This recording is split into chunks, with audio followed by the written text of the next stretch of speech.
What's up, degenerates? Welcome to an episode where we look ahead at the Irish Open, and we have in-house Conor Gartland. Conor, are you looking forward to what looks to be a good weekend of golf, and great to see some interesting players in the lineup? Yeah, really looking forward. They've really got together a good squad here. Like you've Larry's coming in, Seamus Power coming over from America, Terrell Hatton. They've really done a good job Horizon, pulling over a few big name players, preing up for the Open in a few weeks, Yeah, it's definitely interesting. I think great to have the likes of Seamus Power here, especially after having such a solid year, out on the PGA Tour. And Lowry, of course, as well, a big name, going great guns. Tell me this weekend, where does it lie for you? I was just looking at the betting earlier on. I think that Lowry favourite, rightly so. Seamus Power up there as well. What are you looking at this week? Are we looking further afield, or are we looking at the head of the market? Yeah, these events I love is when you have a short price favourite like Power. Larry's 9, Seamus is around 12. To me, you have to be looking at the values, the bigger prices. The players are really honed in on the short boys, the likes of Larry, Power, Hatton, even Peter's coming off a good week last week. So I think you have to be looking at kind of the mid-range, kind of going up to the higher 90 to 100 to 1 range. I think so anyway. Right, and tell me this, I see a player in here you mentioned, I think was it last week, was it the Langwasker? I can't pronounce his name. Oh yeah, Roman Langask. He's coming off 2 great weeks. Yeah, he's getting back to that form now. I've seen him winning the Celtic Open. He's striking his irons again. His putter again is the one that lets him down. He can go hot one day and very cold the next. But he's teetering around the 4-1 market. It's not a bad price now, but I think the value has gone a little bit in it because a few of the tipsters now are putting them up. And I think you kind of lose the value when some of them boys put them up. But yeah, to me, it's not a week for him this week. This could be a birdie fest. I think he likes a difficult course, so I would be looking at him. There's a course about 3 or 4 weeks down the line that I can see him popping it if he can keep this form going. Yes, definitely interesting. Right, where does it lie for you, Conor? Then don't keep us waiting. Give us the winner. Well, I'll talk a bit about the course first. So you're Mount Juliet down at Kilkenny this week, and with the weather, as we can all see, it's awful. So last year it was 119 under Lucas Harebear. It's a Parklands course, par 72, a little bit over 7,200 yards. Tree line, water's in play, a lot of bunkers. So you want accuracy off the tee. If you start losing your drives left or right, you have big scores. So me, you're looking at guys who can hit it long, straight enough, good iron players. You want good iron players. So it leads me then into my first pick, which is another Frenchman, Antoine Rosner. 3 points each way, it's 60 to 1, 8 places. He's to me last 2 weeks. The beauty of a price. Yeah, that's the big one. If we can get him going, but he's showing signs. His results might be showing it. He was 33rd last week, but to me, he's showing signs of the form he showed when he's a 2-time DP Tour winner. Great iron player, blow hot and cold at putter, but I'm quite happy. The last 3 weeks now, I've seen strokes gained. Putting a shot last week, half a shot the week before, a shot the week before. Last week he hit 80% of his greens in regulations, gained a shot and a half tee to green. To me, he's just shown signs that, and these are golfers you want him to catch before the bookies get hold of it. And I think this week now, Rosner, he's come to a bit of form, and like last year, Hareberg won it. And when Rosner played here last year, his putter was stone cold. He came off one shocking result, which was 55th, and 4 missed cuts, where he was just losing so many strokes on the greens. So I'm happy that I've seen a little bit of the putter heating up the last few weeks. If he can get his irons, the only thing I will say is driving can be a little bit screw with at time. He can lose it a little bit. But even last week, I've seen he gained strokes off the tee. He was kind of mid-average with the accuracy off the tee. So I think this week now I really like him, and at that price I think 60 to 1 at each way, you can't look quiet. Right, sounds good. Tell me this, just a quick opinion on Carrington this weekend. Well, I think you'll find it difficult in events like this seniors tour, like it was brilliant seeing him there on Sunday, you know, US Senior Open. He's just, yeah, he said it himself. He doesn't want to be playing in the DP World Tour and just been mid-50s, 60s, just not playing great. But yeah, it's good to see him over. You know, it's good to see him. He's, you know, representing the Irish Open. And he can be a fast starter sometimes. He does be. You see him sometimes blazing a trail in some good tournaments. He does be fun to watch. Quick word on. We just want to touch on a few of the live situations with a couple of the players that have since gone on since I talked to you the last time. Give us an opinion on the likes of Brooks Koepka going over. Did it shock you, surprise you, or have you any? You know, what do you think about it? Well, Brooks, it kind of did shock me a little bit, considering, you know, he said, he tweeted, what was it, a year ago, that he plays golf, you know, he could retire, he doesn't play for the money, he plays for the trophies and the legacy. And even when he was asked the US Open, he was very defensive about it. To me, it's money grabbing, and it's shown more so this week with the field strength in America, that like it's a John Deere Classic and the headline selection is Webb Simpson, and then you've a load of like journeymen. I just think it's not, I personally don't think it's good for the game. It's exhibition golf at the end of the day. It's 3 days, shotgun start, you know. To me, it's not golf. It's more, these guys are just going for the money. It's, you know, they're getting top amateurs coming over. They're getting good paydays. You know, the next golfer I think they will be looking at will be like a Matsuyama, because they want that Asian market. You know, good TV rights. No one in America wants to give them TV rights at the moment. So if you pull someone like a Matsuyama, or even the fellow who won last week, Haitong Lee, you could pull him for the Asian market, or Anuraban Lahiri, the Indian golfer. I think that they are the next guys that you'll be looking at. But I'm not a big fan of it. I think it's not good for the game. I understand PGA Tour and their freelance and all this. They can play where they want to play, but they signed a contract with PGA Tour. They're going off to a rival tour who are having events on the same time.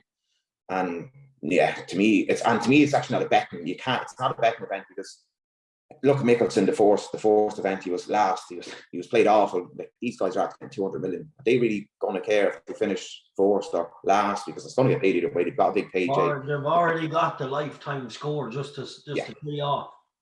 Yeah, I think it's interesting just to see how many players will go there. Obviously, when this much money's up for grabs, I'd say there'll be another list of a few that'll just come in the next couple of weeks. We'll see what'll happen, but we'll keep an eye on it. Anyway, personally, it is what it is. I think the PGA Tour is steeped in great history. Anybody that has any ambition would want to compete in it. I'm sure. Like if you want to be one of the best golfers in the world, the only way you'll ever be rated one is if you play on the PGA Tour.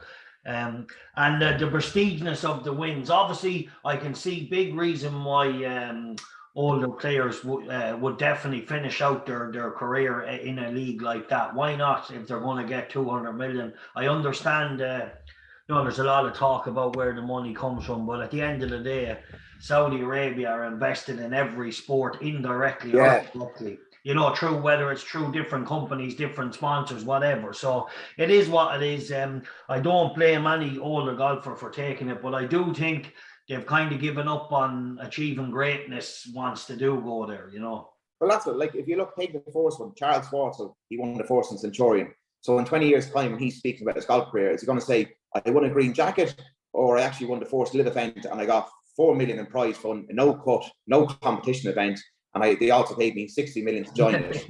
You know, is he gonna throw his green jacket away and say, yeah, I won in Centurion because there's more money? Yeah. No, I don't think so. Yeah, it's just, look, it is what it is. Anyway, a quick word there on the last couple of weeks. There was some great tournaments and some big mistakes late down the stretches on Sundays. Just the tournament we had there the other day, your selection actually, who we touched on, Xander, came out and won, of course, the week after. So you have the right man just a few days off. Yeah, no, Xander, he's been bubbling there, like when he won with Cantley at the Zurich a few weeks ago. He's been shown that he's starting to get form. To catch him the week before, like, I was just so unlucky. You know, it was a great finish to the tournament. You know, I really felt sorry for Tigala, sorry, and like what he done on the 18th there, that bunker was mind blowing. Like, if you had an experienced caddy, first of all, he wouldn't let you take driver off the tee, and then he would just tell you to hit it sideways out of the bunker, to try and hit this wonder shot. He done it at Phoenix there at the start of the year when Scheffler won. Yeah, I think he's played up for the crowd too much a little bit with throwing the clubs in the air, and he's getting too emotional. I think in early when you're in the and at the kind of come near the end, you just have to be level-headed. Stay like what Sander did. Like Sander in the 17, he's not showing any emotion. Even when he put the winning putt, he doesn't really show too much emotion. He's just level-headed, you know. Been there before, you see. He's been there before so many times. Yes. But yeah, no, your man dropping the club, I thought he was overdoing it. All right, I seen him doing it earlier in the round, and then I just think in the bunker late he was hitting into a big crowd of people, and I think he just thought process went out the window, and he just tried to level it, you know. Anyway, just a quick word on another good young player I witnessed playing was Tor Bjornsson, only a 20-year-old amateur. Quick word on him. What did you make of his weekend of golf? I was excellent. I actually heard him speak on Saturday, and he said, you know, he was going to come and attack the course on the Sunday because he wasn't going to make any money. So it didn't matter if he finished 4th or 20th, he was going to get nothing from it. To me, he showed a level of maturity that very few amateurs will come on the tour. Like to be up there and contending on a Sunday in a PGA Tour event, like to me, that says it all. You know, you have an amateur coming out of college, he's going and competing. He played the US Open. Okay, he didn't play great. Then he comes out the next week. The Travelers, a big competition, and is up there. You know, it was unfortunate. I think it was the par 5, 13th, where he hit to the bunker. Then he just had to splash it out, and then he hooped the shot into the water. And that kind of hole, that was the one that the nail in the coffin. You could see that kind of the momentum fell there. But like to me, that's held to the PGA Tour. That's all you wanted to, you know, legacy. You have a young amateur coming on. Now everyone's talking about him. You know, you have these guys going to live. No one's talking about these amateurs. Where you have Tor Bjornsson there, like that was brilliant. Like you don't see that. That's amazing. Like you know. Natural talent and a cool head as well. You know, I know he said he wasn't playing for any money, but you're still on the PGA Tour on a Sunday with lots of cameras in your face. Yeah, you're still delivering. One other thing as well. Going to go back to what a battle we had with Matt Fitzpatrick and Will Zalatoris. Matt Fitzpatrick taking down his first win on the PGA Tour, a major. Just your thoughts on that. What a tournament it was to watch as well. Yeah, it was an excellent tournament. You know, leading into it, I was thinking Fitzpatrick, everyone was talking about how's he going to be US amateur. I was thinking, Jesus, no way, you know, he can put up a performance like that. The course has changed. But he said he knew where to miss it. You know, he knew the spots, and, you know, the drama with the last day with Zalatoris getting ahead, and then the 18th, Fitzpatrick hitting into the bunker. And then him hitting this wonder shot to 15, 20 feet, you know, it was excellent to see it. You know, I feel sorry for Zalatoris in one way because that guy's been around it. He reminds me of Fowler a few years ago. Fowler was finished second in all the majors. Like he has to get over the line at some stage. You know, he's too good of a golfer. But Fitzy was brilliant to see Fitzy win it, and brilliant for Billy Foster. You know, he's been on the bag 40 years waiting to win a major, and he's finally done it. Like it's a great partnership. You know, you've Fitzpatrick is a Sheffield United fan, Billy Foster Leeds United fan, great Yorkshire rivalry there. They have great bands from the bag, supposedly. You know, they can have a laugh, and to me, they look a good partnership. And I think, Fitzy now he's gained some length off the tee. Like he was a few years ago, he was just a nice plotter put down the middle of the fairway. My God, he was out driving the likes of Bruce and everything in the US Open, which was brilliant. I have to say, you know, I do feel a bit sorry for Will, but he did go 2 shots up and straight away then hit some wayward shots like the minute he got the lead. It's just that it is really, golf on a Sunday is just a different kettle of fish, and that is it. It's just a high pressure. But I do want to talk about the bunker shot. I have to say, what an absolute shot he hit Fitzpatrick into the green. Absolutely phenomenal. I do think that might have rubbed off a bit on Tequila. Was it last week? He was going. Yes, he was going for the same thing, but just didn't get the end result. But yeah, no, what a winner of the US Open, and I have to say, really enjoyed the tournament. So anyway, just wrap it up then. You're giving us 3 points each way on a 60-1 shot. Before we do that, have you anything else maybe that might be worth a small little bet as well, a small play as well? Yeah, one player I do like, a very big price, Jan Paul, German, 100-1. I have him down 2 points each way. Rookie this year, he's playing excellent on tour. He's ranked 4th in DP World standings for the race to Dubai. He played good golf last week, coming off the major. You know, he hadn't been used to these coming across the pond flights up to the US Open, coming back playing in Germany. Where I'm looking at it is he finished second in the Sudal Open a few weeks ago to Sam Horsfield, which to me would be a similar track, not too, but it'd be similar enough that it's a parklands course, tree line, need accuracy, good iron play.